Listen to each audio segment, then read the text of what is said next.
It was one of the most dramatic elections in the history of Pakistan since its independence. 14 years after he was overthrown and exiled by a military dictator, Nawaz Sharif has claimed a resounding victory. And the people have shown their confidence in us. They've expressed their confidence in us. They know that we have changed this country in the past. We've done it. We've shown it to the people of this country. He is now in talks which should give his Pakistan Muslim League Nawaz party the parliamentary majority he needs. Meanwhile, the Tehreek-e-Insaf party, headed by the former cricketer Imran Khan, was set for a final vote tally of around 35 seats, although he did lose one of the seats he was personally contesting in Lahore. The Pakistan People's Party, unpopular after 5 tumultuous years in government, was battered at the polls. The election was the first time in Pakistan's history that one elected government has handed power to another. It was a record turnout, and the poll was said to have passed relatively successfully, with a turnout of around 60%. This is in comparison with 2008, which had a turnout of 44%. However, there's a tough task ahead for Mr. Sharif. He has vowed to tackle the power blackouts that blight the country's economy. He's also a key figure in ensuring regional and local stability. But what does the future hold for Pakistan? Can Nawaz Sharif bring hope and change? Well, to discuss this, I'm joined in the studio by Frédéric Carver, and he's written extensively about the Pakistani elections. Also here in the studio is Jarvaid Rehman. He's a professor of international law at Brunel University and a Pakistani legal scholar. On the line from Islamabad is Dr. Farzana Bari. She's Director of Gender Studies at Quaid-i-Azam University. And also on the line is Pir Zubair Shah. He's a fellow at New York's Council on Foreign Relations. He's an expert on Pakistani security and terrorism and has the distinction of sharing the 2009 Pulitzer Prize for International Reporting. A warm welcome to you all. Dr. Bari, I'd like to get your view first of all. What was the feeling there on the streets? The turnout was amazingly impressive. Obviously, the kind of threats and also the pre-poll violence was quite rampant. And obviously there was fear that people may not show up, but I think it was amazing to see. I myself was an election observer, have been to several polling stations and long queues. Obviously, I particularly also seen, I think we have not received the gender disaggregated, information on the voters' turnout as yet. But my sense is there are more women who come out to cast their vote. However, at the same time, we have received many complaints, particularly in KP, where a lot of areas where women actually, again, were not allowed to come out and cast the vote. It's really people have shown their resolve, and there is a whole sense of defiance, and people are celebrating, their own courage, and also that how much they're willing to take risk for democratic process, even the democratic process which hasn't really delivered for them. But I think they're not willing to give up hope on their right to elect their own government and have some sense of participation. There's something like 37 million registered female voters in Pakistan. What did they want from this election?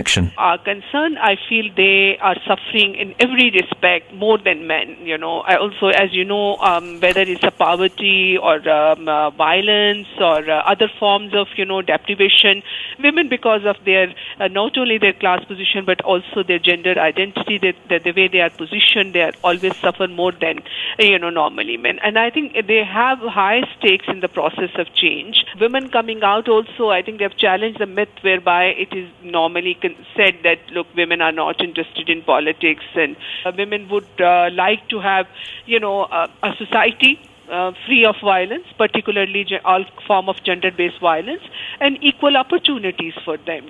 My sense is that women are not very keen to vote for religious parties, primarily because I think they look at political party with that kind of skepticism, religious political parties who do not believe in women's role in public life. Jarvaid Rehman, 60% voter turnout, 44% back in 2008.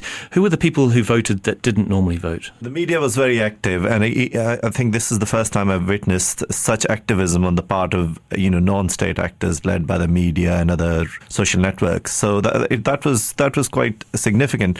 But what I would say is that this was a show of a popular inspiration towards going to the poll, but that does not necessarily translate into an permanent interest into the politics of the country. So yeah, there was an increased number of people going to the polls, but I'm not sure whether the permanence would be there, whether people would sustain an interest in the politics of the country once things settle down. Now I'll turn to you, Fred Carver. I mean, when Nawaz Sharif was removed from power in 1999, a lot of Pakistanis were pleased to see the back of him, weren't they? I mean, what do you think has changed in the interim? Well, first of all, everybody else has had a really bad few years. So in particular, the PPP have had a really bad 5 years. That's the Pakistani People's Party, which is currently in Indeed, power. And they were in power for the previous 5 years, and sort of large areas of the Punjab, particularly the southern Punjab, which were areas of strength for Pakistan People's Party.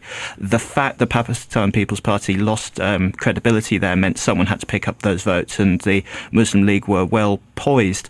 I think also you've got to remember that the Pakistan Muslim League, they've been in power at the provincial level in the Punjab for 5 years, and it's generally considered that they did a pretty good job. I mean, I don't speak at all as a fan of the Sharifs, but they are considered to have done well at a provincial level. And so I think the combination of those two things was the main reason. But you have to notice that they won virtually every seat in the Punjab and virtually no seats outside the Punjab. So this isn't Pakistan voting for Sharif, this is the Punjab voting for Sharif.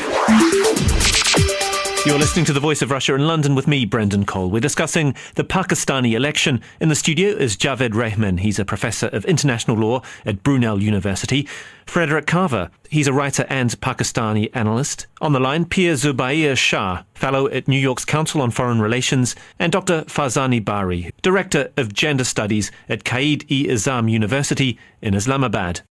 Pir Zubair Shah, I'd like to bring you in. Will he have the support of other provinces like Sindh and Balochistan? And do you think there is a danger perhaps that Sharif's party will act as more of a chauvinist party for the Punjab and not represent the interests of the entire country? If you see at the results of the voting, Punjab, Nawaz Sharif has fared very well in Punjab, but not so well in other countries and in other provinces.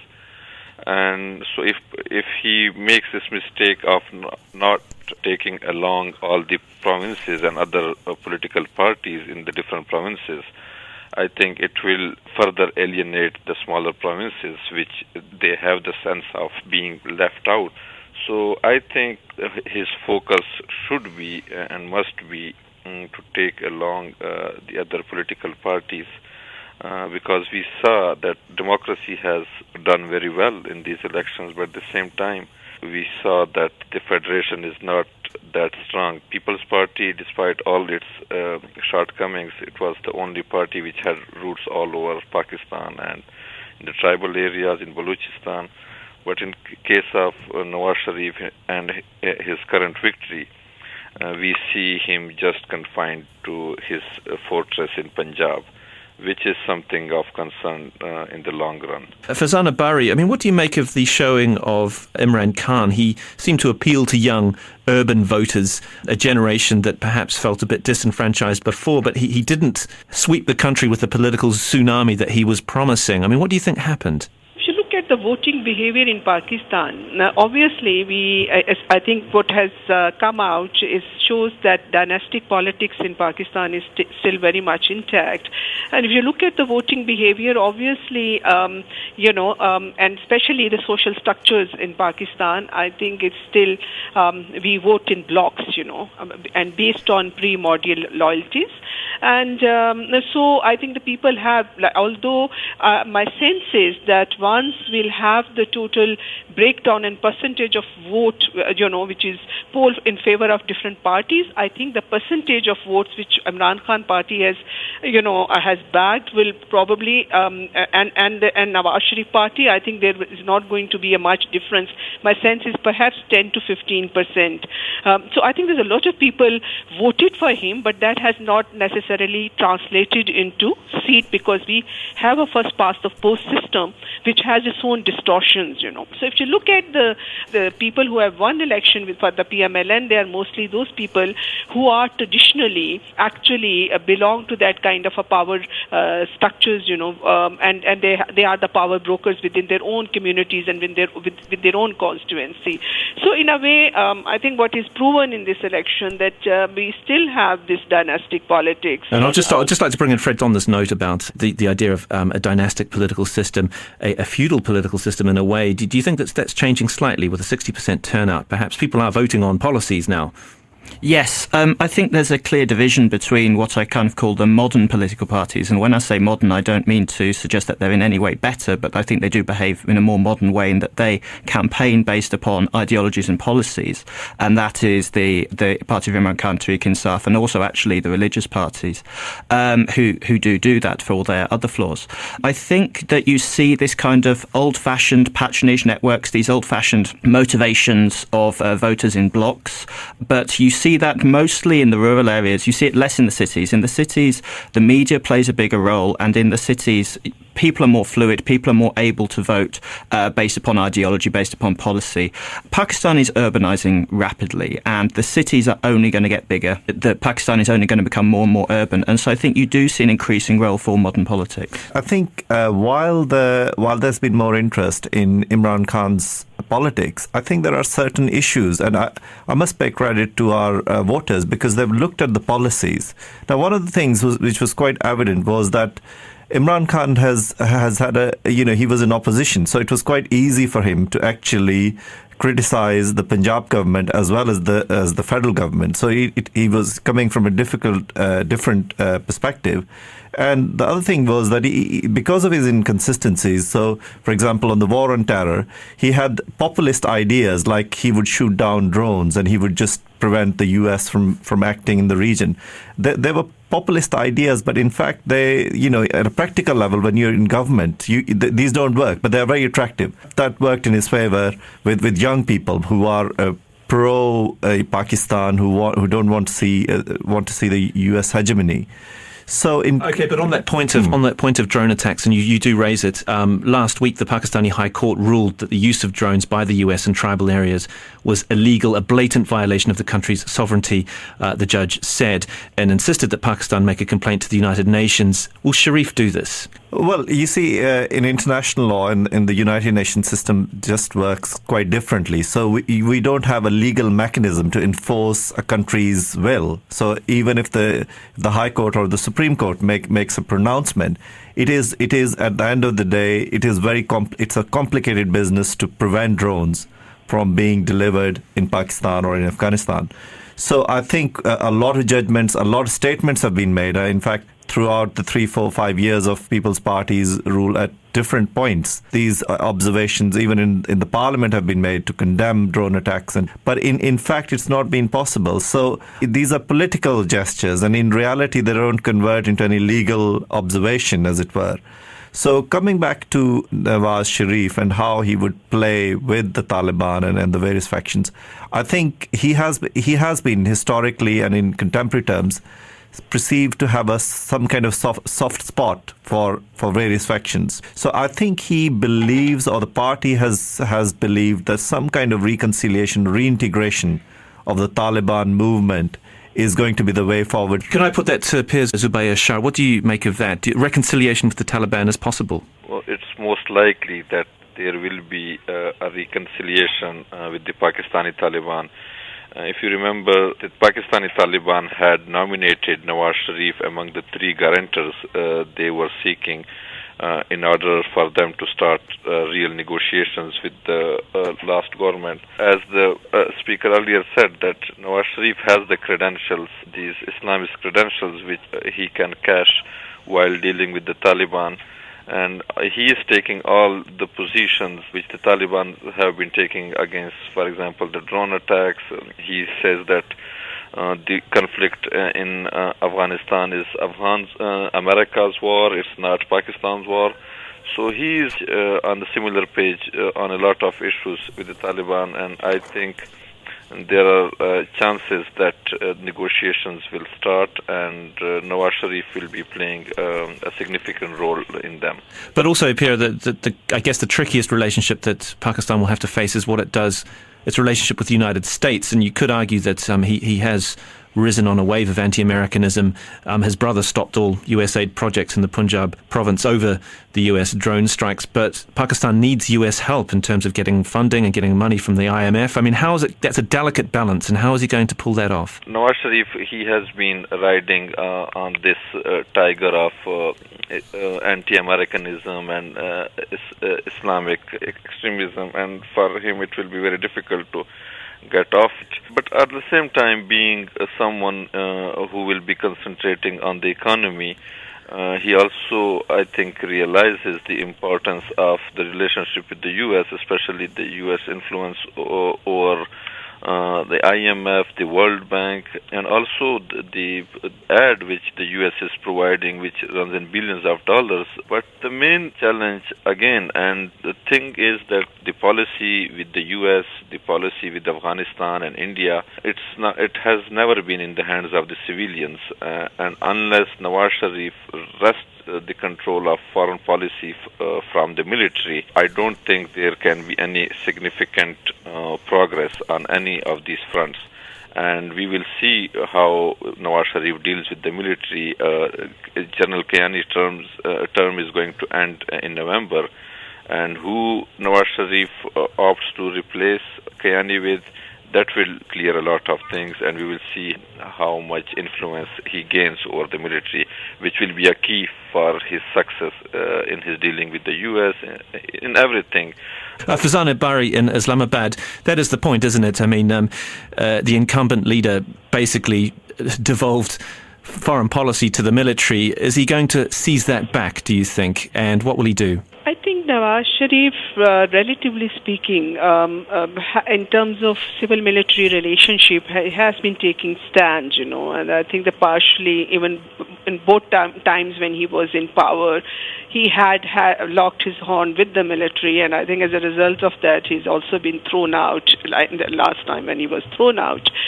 So I feel like, as compared to others like People's Party and the previous government, who were completely have actually hands-off foreign policy and is entirely run by the military establishment, my sense is there will be far more negotiations, in terms of having more like control of foreign policy by Nawaz Sharif government. I think obviously Nawaz Sharif is not an anti-imperialist force. We don't see him in that way. I mean, and neither an American, they are not anti-American either. Even they make sometime take positions, which are very much in line with what Taliban are saying. But in terms of drone attack and all that, I think there is almost a consensus in the society that drone attacks are actually a violation. It's not only a violation of our national security, but there is the kind of collateral damage where a lot of innocent people are dying, So I think everybody in Pakistan seems to be anti-drone, and obviously then people are resentful towards America. So I think there will be a better negotiation. But however, I think certainly I don't think that it will be completely, they don't have the history. I don't expect that there will be that kind of a transformative, shift as far the foreign policy is concerned. But I think probably there will be better negotiations, with the Americans and also with the military. On that note, Jarvaid Rehman, I mean, much will depend on Sharif's ability to work with the army. He was thwarted the last two times. Will this be any different? And could we perhaps see the army having less of a stranglehold over Pakistani politics? Yeah, that's an interesting question. And I think the plain answer is yes, because in the intervening years of 14, 15 years, a lot of things have happened. The military has had a bad ride in terms of what has happened in the war on terror. Their reputation is tarnished. The Taliban has had a go at the military. They're on the back foot after Pervez Musharraf, the whole saga with Pervez Musharraf. So I think the military is not in a position at the moment to fully dictate. They will dictate their terms with whoever comes into power, and the previous speakers are correct that there is a military hegemony. But I think currently they are at the back foot for all the reasons that I've just tried to summarize. So I think much would depend on who succeeds the current, the military chief.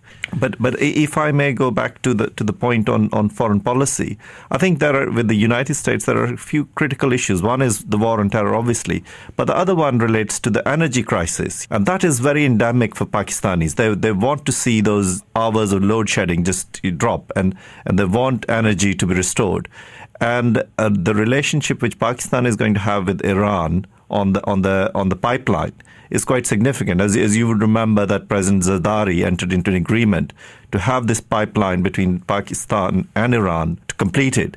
But that is going to be very problematic now because of the new government coming in and of all the issues. That is a serious commitment which would engage and which would bring to light the tensions between Pakistan and the US if Pakistan. So gas coming from Iran, much needed gas for Pakistan to build its economy, to create energy, to prevent these blackouts and so on. The United States may not be so happy about that. Yes, and actually the Nawaz Sharif government itself is very ambiguous. I mean, if you look at their manifestos and if you compare it with other parties' manifestos, they're very ambiguous, and there are problems because they might incur the wrath of the United States, obviously. But then there are technical problems because there's 800 miles of Baloch territory which you have to somehow negotiate. And that's quite, what we're discussing in the current outcome of the elections. I think that's very problematic. They have to take on board the Baloch nationalists to make sure that the country is united in terms of overcoming this crisis and to take the United States head on. So I think it's not going to be very easy for the new government to actually say, well, we'll definitely have this pipeline go ahead with Iran and take on the United States power.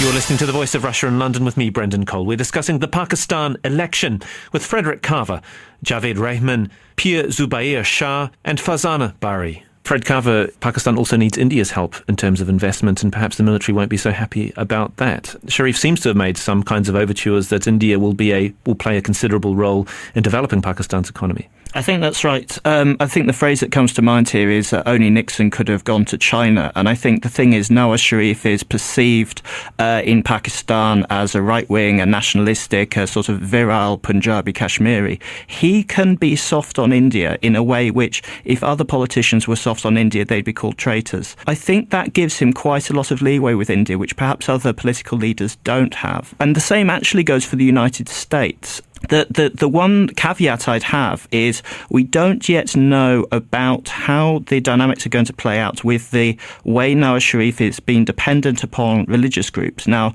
the religious political parties didn't do very well in the Punjab at all, but beyond party politics, what I noticed when I was doing my research in Pakistan was that religious groups do play this role where they provide the foot soldiers and the street power for mainstream political parties, particularly in urban areas, because this is something that mainstream political parties really struggle with. So how much help from religious groups, and largely religious groups outside of political parties, did Nawaz Sharif have in these urban areas in the Punjab, and what's going to be the payback?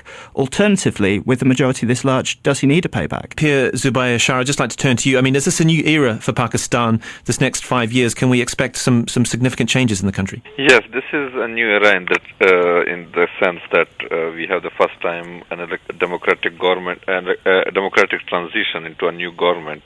But again, it will depend a lot on, especially on Pakistan's foreign policy towards Afghanistan. If you see the whole instability and the violence is coming out of the Afghan's policy, where the Pakistani elite, the secular civilians and the military, they were fighting, and in some cases seemingly fighting the Pakistani Taliban, but they had turned a blind eye to the good Taliban who were engaged in a fight in Afghanistan. Unless Pakistan changes its attitude, its behavior in Afghanistan into a positive one, I think the fallout will be more now on the Pakistani society, and they will be suffering more. And as the American withdrawal is due next year, Pakistan will be having serious security challenges in the absence of an American hammer across the border. I think a lot of overhauling is needed in Pakistan's foreign policy, and again it goes back to the fact that first of all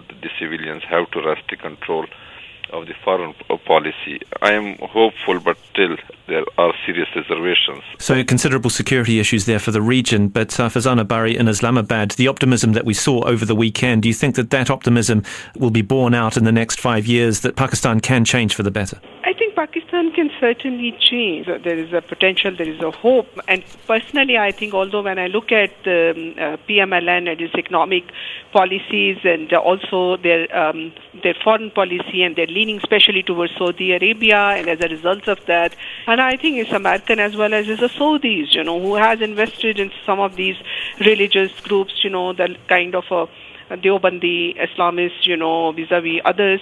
And so Nawaz Sharif is also personally very much obliged and all that. So I'm sure if they, on the gas pipeline, they also, that ambiguity is partly because they have other, interests.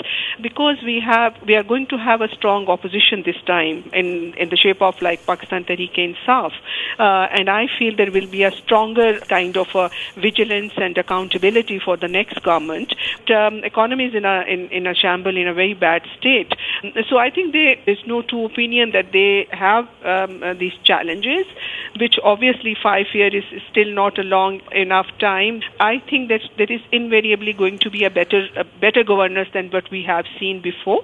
Also, I think there will be a healthy competition because Tehreek-e-Insaf is going to hopefully form a government in KPK, and if KPK perform better, I think it will have also very positive kind of a healthy competition as for other provinces. So as a citizen, I feel I'm hoping that the governance will be little better than we had seen in the last 5 years. However, I'm not very optimistic given the economic situation, what the country is in at the moment, and also again the control of the foreign policy which continue to remain within in the hands of the military establishment, that we can really turn the country around. I think had we had the will in the leadership to turn the country around, we can certainly do that, and I think they do have a popular support. I'll just give the final word to Jarvaid Rehman. The mentioning there of Tehreek-e-Insaf being able to hold the government accountable. Is this a new era in Pakistani politics, perhaps? These are interesting developments because we've already had a kind of two-party system. So I think we need to see how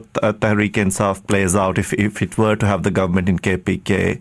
And see whether, from opposition turning into governance, how they can translate that. So I think one of the big issues is about human rights and religious extremism. I think we have to learn from the past, and this government has to take on board the modern liberal values which are so important. So, for example, issues on religious minorities, fundamentalism, extremism, the Talibanization that has taken place. I think all of these are quite important issues, and I think they have to take on board what the constituency of the Tehreek-e-Insaf, the young voter, has said, that let's have on board the modern, the educated person, and let's have the liberal values incorporated.